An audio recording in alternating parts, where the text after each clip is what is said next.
Prime time में आप सभी का स्वागत है। मैं हूं आपके साथ नीरू शर्मा। प्राइम टाइम में आगे बढ़ने से पहले आइए नजर डालते हैं इस वक्त की प्रमुख सुर्खियों पर। पूर्व मंत्री अब्दुल गनी वकील ने आज एक बयान में मुख्यमंत्री उमर अब्दुल्ला को आरक्षण नीति की समीक्षा करने का किया आग्रह।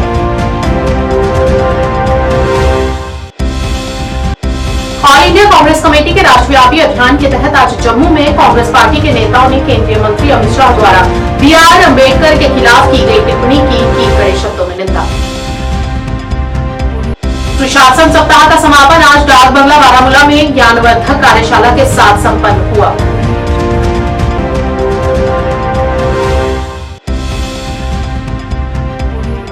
रियासी के ग्रामीण क्षेत्रों के लिए आगे आई CRPF 126 बटालियन ने ग्रामीणों के लिए लगाया निःशुल्क चिकित्सा शिविर।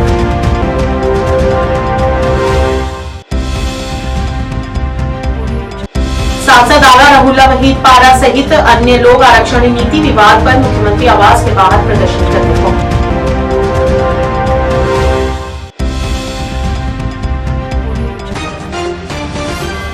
अब समाचार विस्तार से। पीपुल्स कॉन्फ्रेंस के वरिष्ठ उपाध्यक्ष और पूर्व मंत्री अब्दुल गनी वकील ने आज एक बयान में मुख्यमंत्री उमर अब्दुल्ला को आरक्षण नीति की समीक्षा करने के लिए उनके चुनाव से पहले के वादे की याद दिलाई और उनसे इस प्रतिबद्धता का सम्मान करने का आग्रह किया, क्योंकि इस मुद्दे को नजरअंदाज नहीं किया जा सकता। उन्होंने कहा कि क्योंकि ये सीधे तौर पर शिक्षित युवाओं की आकांक्षाओं को प्रभावित करता है और अगर इसे अनदेखा किया गया तो इसके दीर्घकालिक राजनीतिक और सामाजिक परिणाम हो सकते हैं। वकील ने मुख्यमंत्री उमर अब्दुल्ला पर नई आरक्षण नीति पर पुनर्विचार करने पर जोर दिया, जिसने कोटा को 43% से बढ़ाकर लगभग 60% कर दिया है। इस नीति का उद्देश्य हाशिए पर पड़े समूहों को सशक्त बनाना है, लेकिन इसने सामान्य श्रेणी के उम्मीदवारों के लिए अवसरों को घटाकर केवल 40% कर दिया है, जिससे व्यापक असंतोष पैदा हो रहा है। जो रिजर्वेशन पॉलिसी जो पहले से ये बनी है, ये तो बिल्कुल लोगों के अक्सरियत के साथ, जनरल कैटेगरी के लोगों के साथ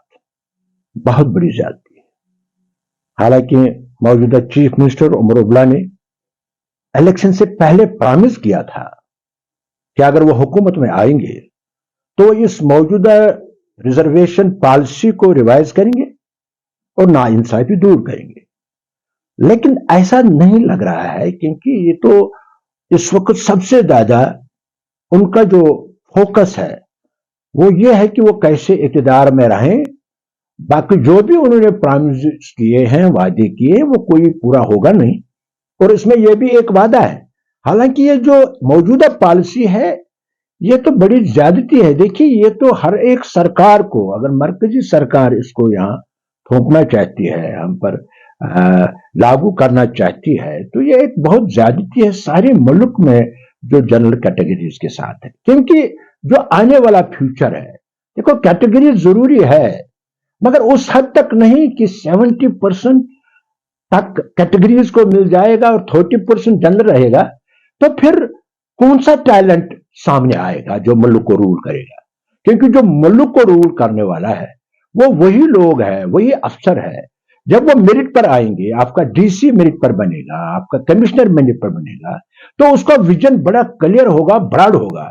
लेकिन जब रिजर्वेशन पर आएगा, वो मुल्क, उस मुल्क का हाल क्या होगा जहां 30% मेरिट पर नहीं आएगा, कैटेगरीज की वजह से आएगा, तो वो मुल्क तो तबाह हो जाएगा। इसलिए जो भी सरकार ये कर रही है वोट बैंक के लिए, ये बड़ी बदकिस्मती है। वोट बैंक प्रायोरिटी नहीं है, मुल्क को चलाना प्रायोरिटी है।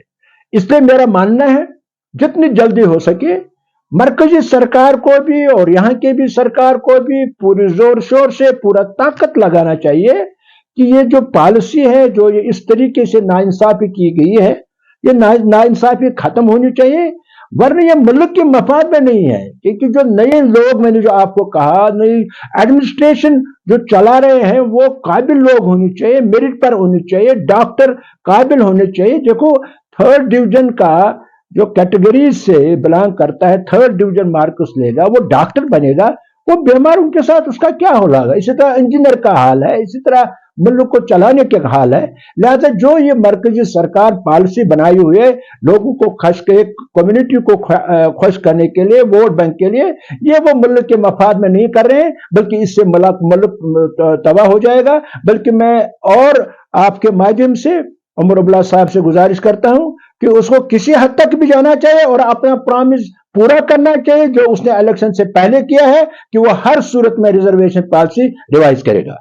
डॉक्टर भीमराव अंबेडकर के मुद्दे पर एआईसीसी के राष्ट्रव्यापी अभियान के तहत प्रदेश कांग्रेस कमेटी मुख्यालय जम्मू में एक पत्रकार वार्ता आयोजित की गई। इस मौके पर पूर्व मंत्री रमन भल्ला, योगेश साहनी सहित कई लोग उपस्थित रहे।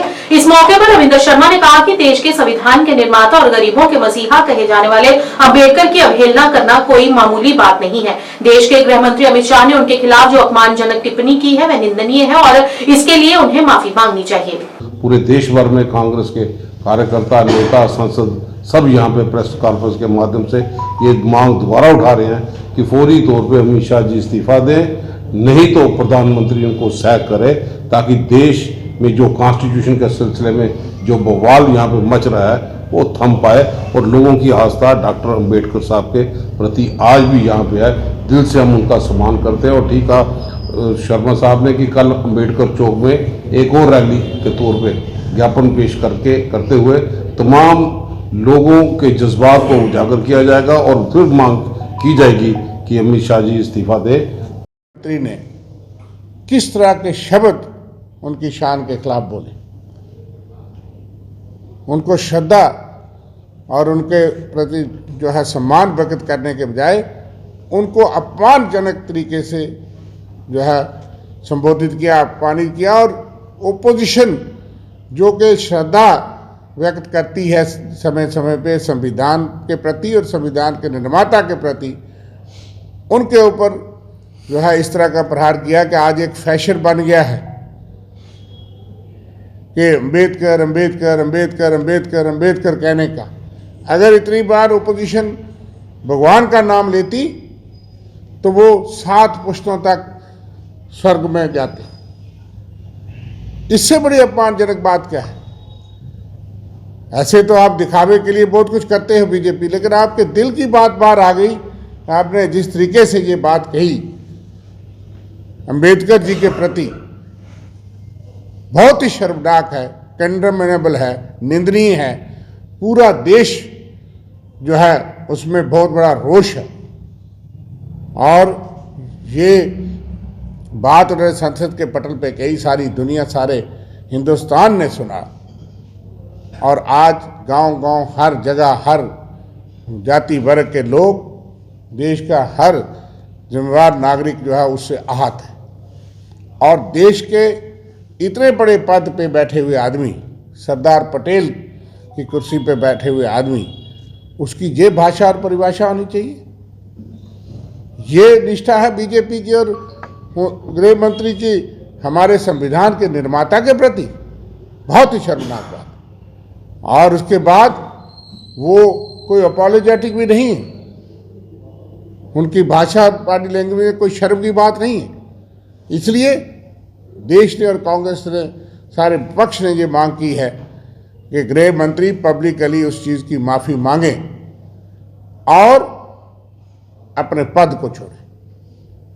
इस मांग को लेते हुए पिछले कई दिनों से रोष प्रदर्शन सारे भारत में हो रहे हैं।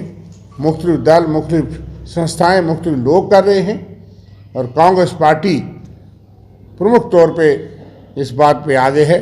कितने ही प्रोटेस्ट हमने यहाँ भी किए हैं, देशव्यापी हैं। आज भी देश भर में प्रेस के माध्यम से, मीडिया के माध्यम से ये मांग उठाई जा रही है, क्योंकि ये जनता का रोष है कि गृह मंत्री माफ़ी मांगे और गृह मंत्री अपने पद को छोड़े। इस मांग को लेते हुए आज हमारा मुख्य मुद्दा यही है कि देश आहत है, देश का हर नागरिक आहत है, देश का हर वर्ग आहत है और इसकी एक ही जो है इलाज है कि गृह मंत्री माफ़ी मांगे जनता से, देश से, और गृह मंत्री अपने पद से बरतरफ हो जाए। ये हमारी मांग है। इसके सिलसिले में कल भी हमारा एक ज़बरदस्त रोष रैली है।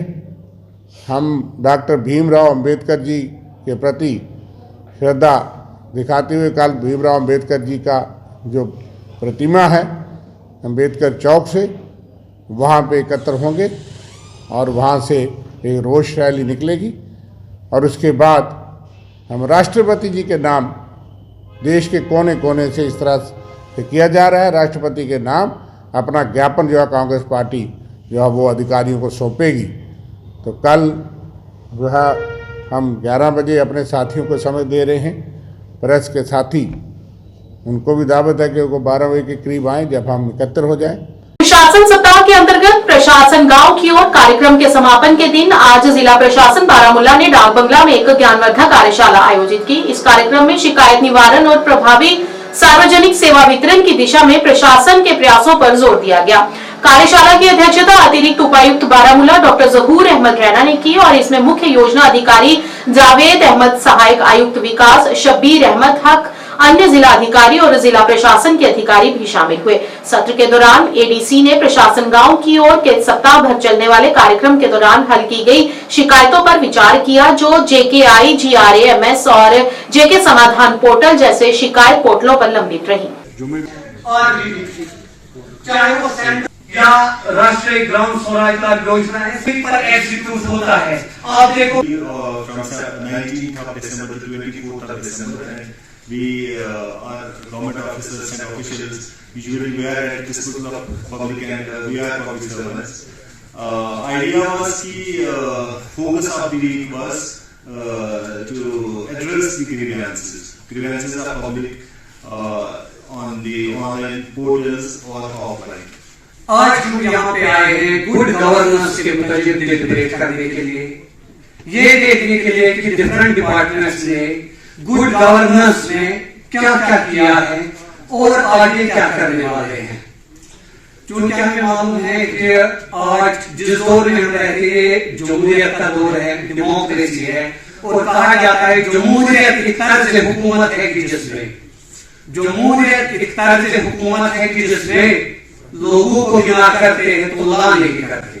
From 19th of December to 24th of December, nationwide it was being organized. The basic theme was how to address the grievances of the masses. We have a big country and it is spread over multiple number of union territories and states.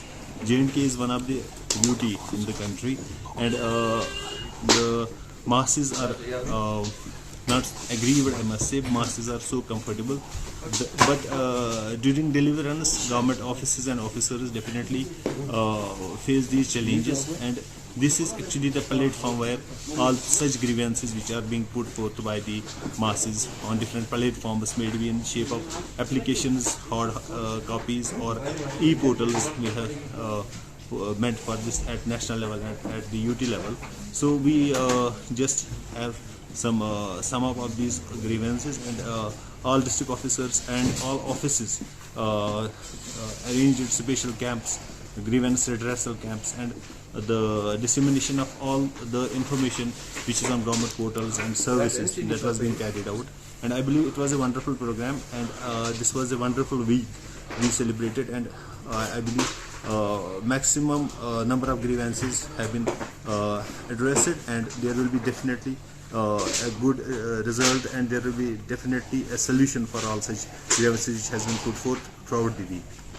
मौसम को ध्यान में रखते हुए CRPF 126 battalion ने बिड्डा गांव वासियों के लिए गवर्नमेंट हाई स्कूल बिड्डा में निशुल्क चिकित्सा शिविर लगाया, जिसमें अनुभवी डॉक्टरों की टीम ने गांव वासियों का चेकअप किया और उनकी बीमारियों के हिसाब से निशुल्क दवाइयां भी वितरित की।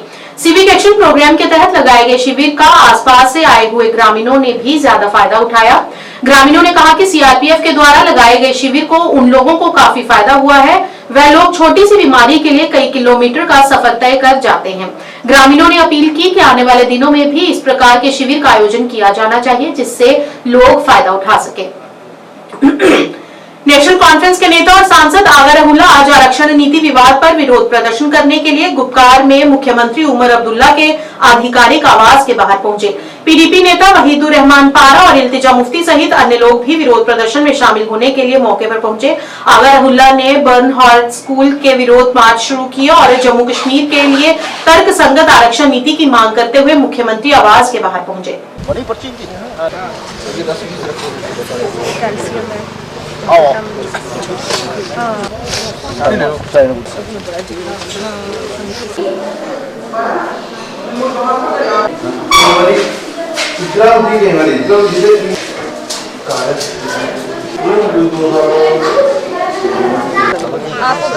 नंबर क्या है आपका?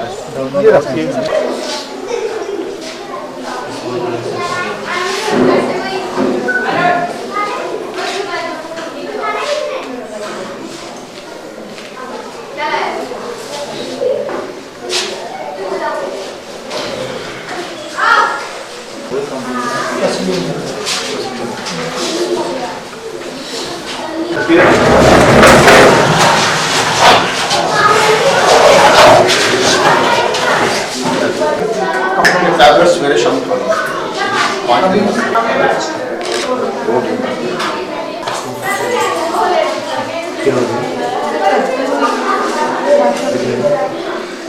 अब बच्चे का फोटो देखते हैं हमारे यहाँ से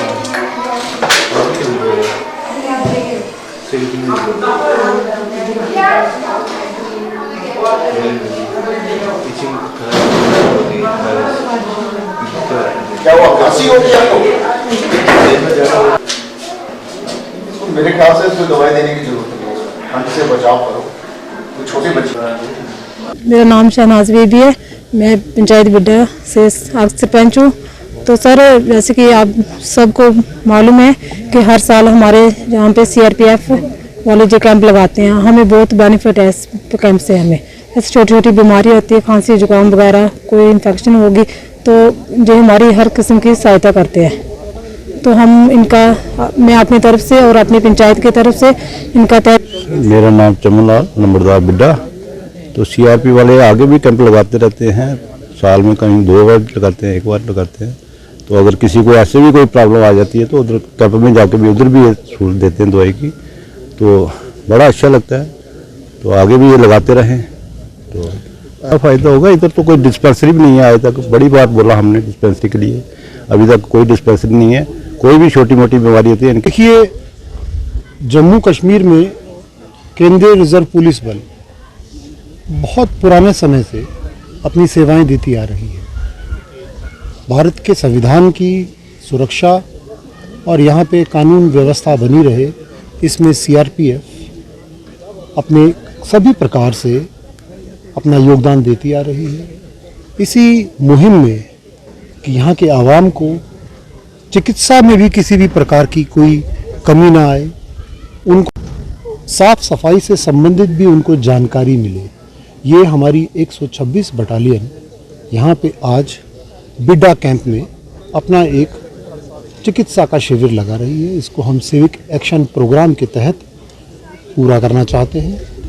हमारी बटालियन की तरफ से सभी यहाँ के लोगों को जानकारी दी गई और दी जाएगी कि किस तरीके से आप अपने स्वास्थ्य का पूर्ण ख्याल रख सकते हैं। किसी प्रकार की कोई बीमारी है तो उसमें हमारे जो मुख्य चिकित्सा अधिकारी हैं डॉक्टर जगबीर, उनकी तरफ से उनको परामर्श भी दिया जाएगा एवं साथ ही साथ किसी भी प्रकार की कोई बीमारी है तो उससे संबंधित दवाई और उनको कंसल्टेशन, साथ ही साथ रेफरल भी दिया जाएगा। इसी क्रम में यहाँ के स्कूल के बच्चों को भी हम लोग स्वास्थ्य संबंधित एवं साफ सफाई से संबंधित ज्ञान एवं जानकारी दोनों ही देना चाहते हैं और देते रहे हैं।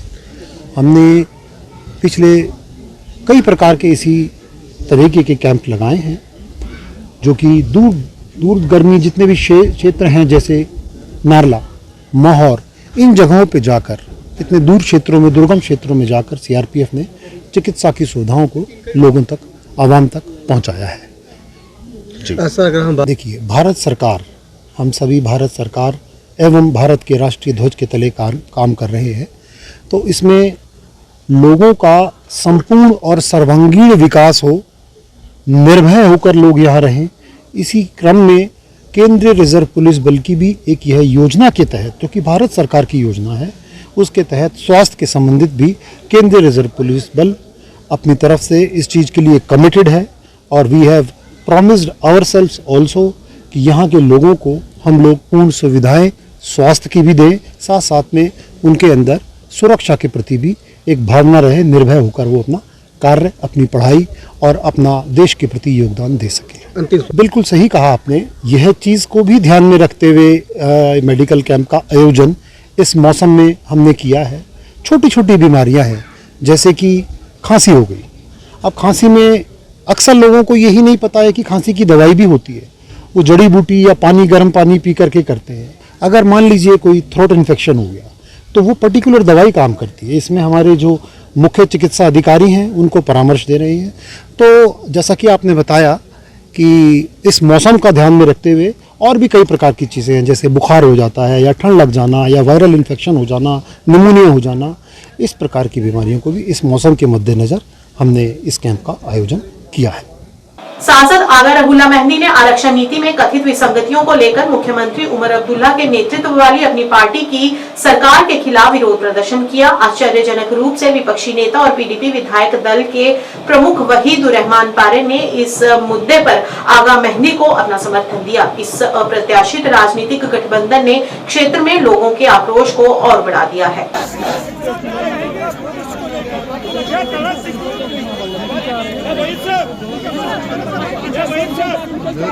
सबकी असेंबली बनी, हम सबकी मुंतखब, आपने वोट दिया, मैंने वोट दिया, वही साहब ने वोट दिया, इल्तिजा जी ने वोट दिया, हम सब ने वोट दिया।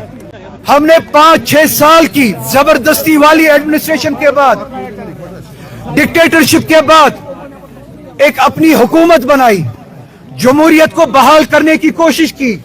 इसके बावजूद कि हमें हर लेवल पे नाउमीद किया गया था, डेमोक्रेसी का यहाँ पे मर्डर किया गया था, हमारी मर्जी के खिलाफ हमसे हमारा स्टेटस छीना गया, हमारे हुकूक छीने गए थे, हमारा जमहूरी इख्तियार हमसे छीना गया था।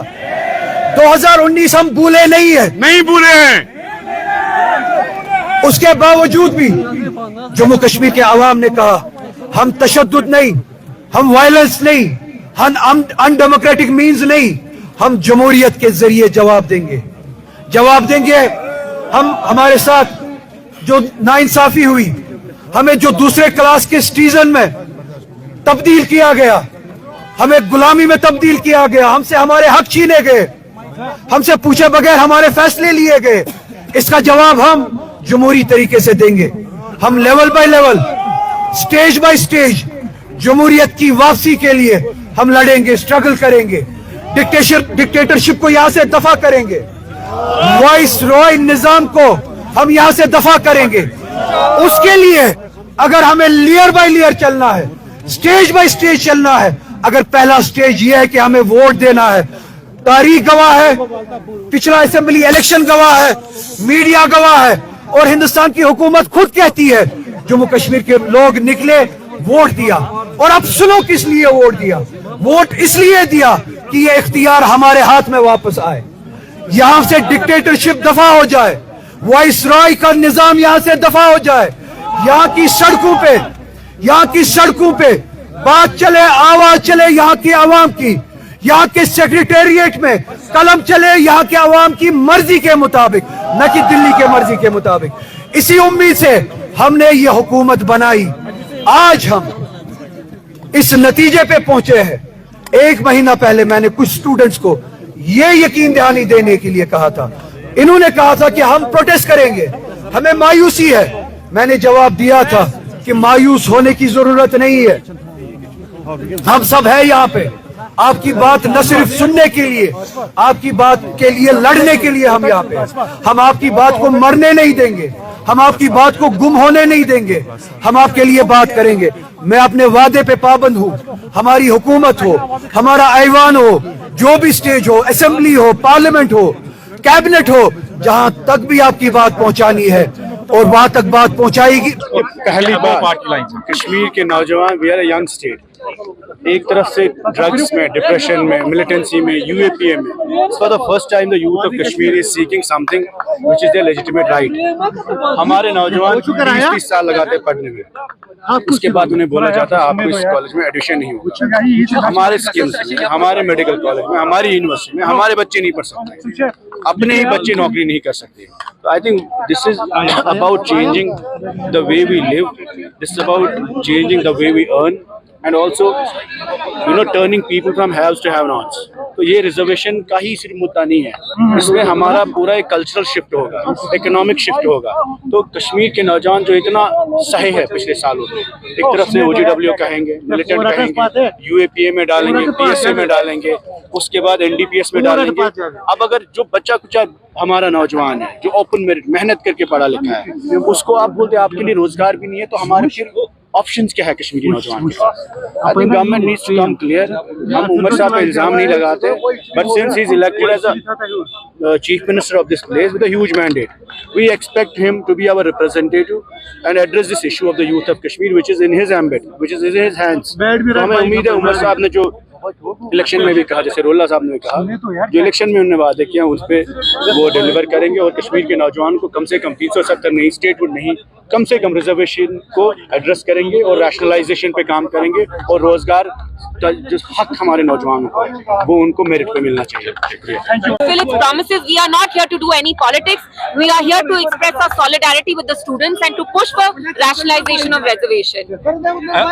वकील साहब ने भी कहा कि टाइम बाउंड मैनर में ये होना चाहिए, क्या आपको ले रही है? क्योंकि पहले सब कमेटी बनी थी, उसके बाद उसका कुछ खास रिजल्ट आया नहीं सामने। Well, they'll have to walk the talk. जैसे आपने कहा 3-4 हफ्ते उन्हें कमेटी बनाई, but we haven't seen any report being tabled by this committee, so they'll have to walk the talk और एक टाइम बाउंड तरीके में से इनको रैशनलाइजेशन करना ही करना पड़ेगा, बिकॉज आप खुद देख रहे हैं जो ओपन मेरिट के स्टूडेंट्स है, they are under acute distress.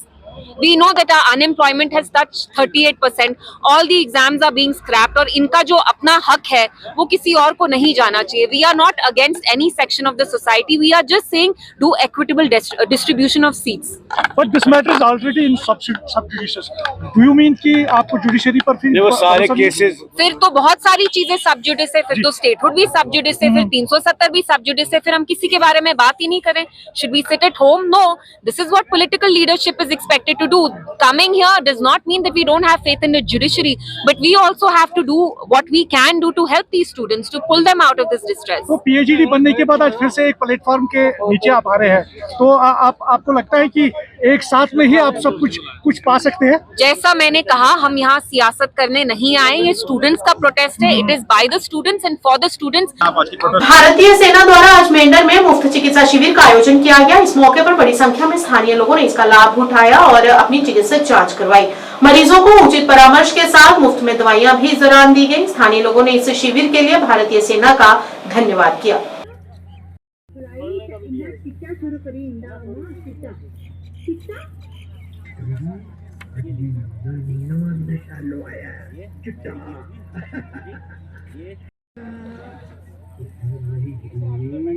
Waves world audio visual and entertainment summit bike rally का आयोजन प्रेस सूचना ब्यूरो जम्मू द्वारा जम्मू विश्वविद्यालय के सहयोग से किया गया. इस बाइक रैली में भारत मंडपम में आयोजित होने वाले वेव्स world audio visual and entertainment summit फरवरी में होने वाले कार्यक्रम को लेकर जागरूक करने का प्रयास किया गया है.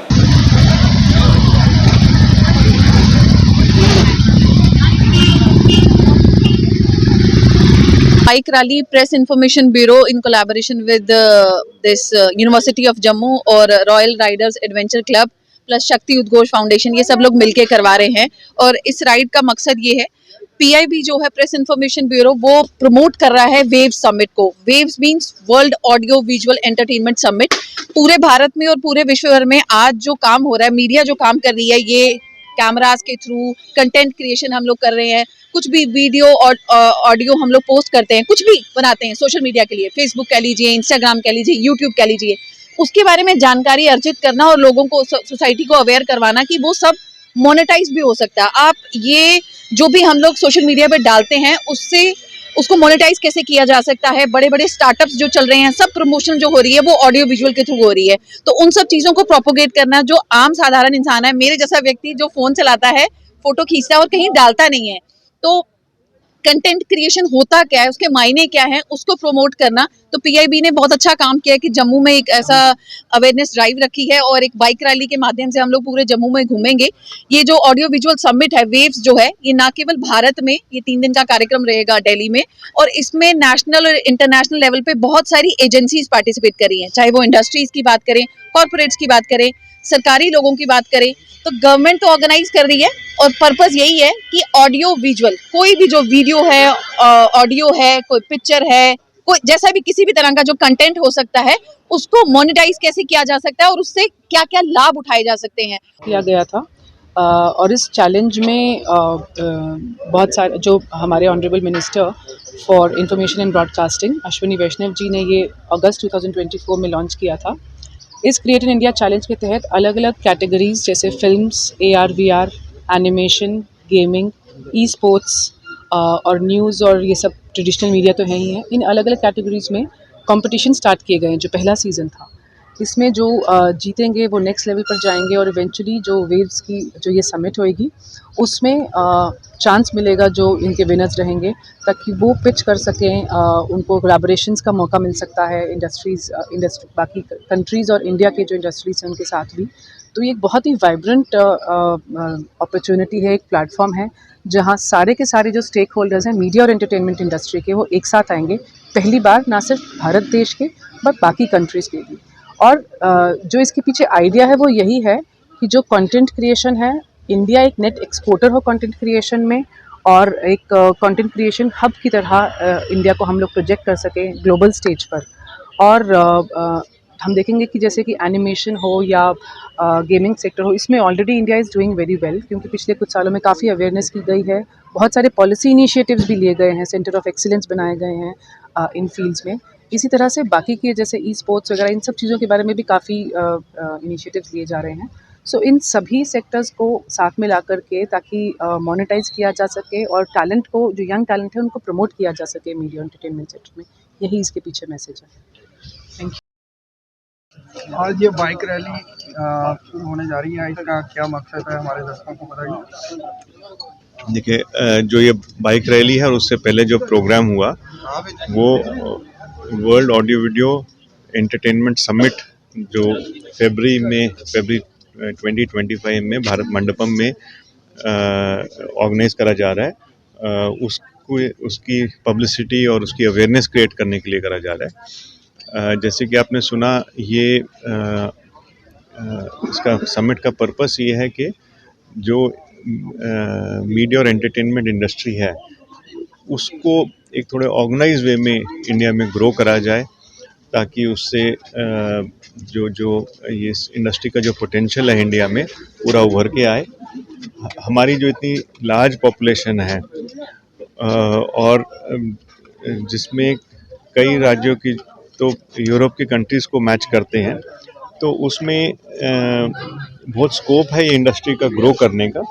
और ऐसे समिट से जो यहाँ आज का यूथ है उसको नए नए अवसर मिलेंगे, वो नए अलग तरह के टेक्निक्स, अलग तरह के प्लेटफॉर्म से कनेक्ट कर पाएगा और इस इंडस्ट्री में उभर के आगे निकलेगा और इस इंडस्ट्री के ग्रोथ में